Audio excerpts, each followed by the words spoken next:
Well, to talk about the situation in Ukraine, I'm now joined live from Washington by Daniel McAdams. He's the executive director at the Ron Paul Institute. Sir, thanks for being with us. And the US has repeatedly praised Kiev, we're going to hear it again in a minute, for showing restraint in trying to de-escalate the situation. Yet we also, what happened in Odessa and what looks like was allowed to happen. How do those things tally up? Well, it's interesting because in Kiev, not that many months ago, a couple of months to be exact, unarmed police forces were set out against violent protesters, and the U.S. government, including the President and Secretary of State, said they were, quote, disgusted by the show of force against these protesters. And you see in Ukraine, it's obvious that the government in Kiev is using the military against its own citizens. It's blockading cities, starving people out.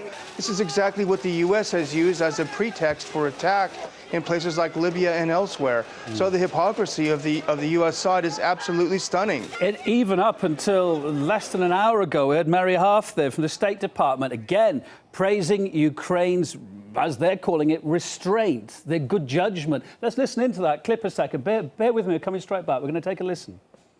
We have clearly said the Ukrainian government has showed great restraint in the face of overwhelming challenges, but that they also have a responsibility to maintain law and order for their own people. I think that's probably as much as I want to say on that. And that the onus really is on the Russian government to pull back, to pull their folks out of eastern Ukraine, and to take de-escalatory steps as we move towards the elections, which need to happen on the 25th. Well, you heard what she had to say. What do you think about that? You have to wonder what reality these people are occupying. I mean, they tried to pull a fast one, the State Department did a couple of weeks ago, when they put out these phony photos of what they claimed were Russian forces in Ukraine. The person who took the pictures, as you know, said they're completely phony. New York Times was burned on the State Department's lies. To its credit, the New York Times actually sent some people into eastern Ukraine, and they reported just a couple of days ago that actually these militias don't contain any Russians whatsoever, and the people don't necessarily want to join Russia anyway. They're using old, worn-out weapons. So the State Department just continues to pile lie upon lie, and it's absolutely revolting. Well, let's try and find some little glimmer of light maybe at the end of this long, dark tunnel. They're saying that the presidential elections at the end of this month should shine a little more light on it. Things should be better after that, no?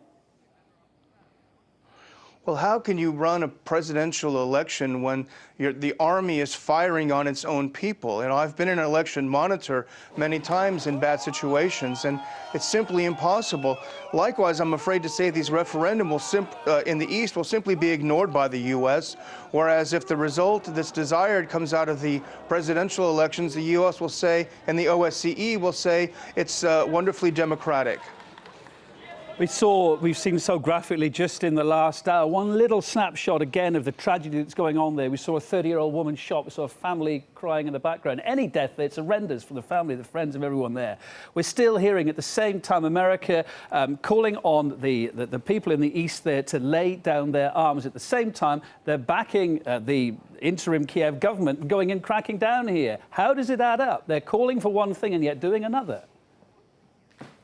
Well, you see already there's reports in the German press over the weekend that the U.S. CIA and FBI have sent in at least a couple of dozen people to advise the Ukrainian government on how to crack down.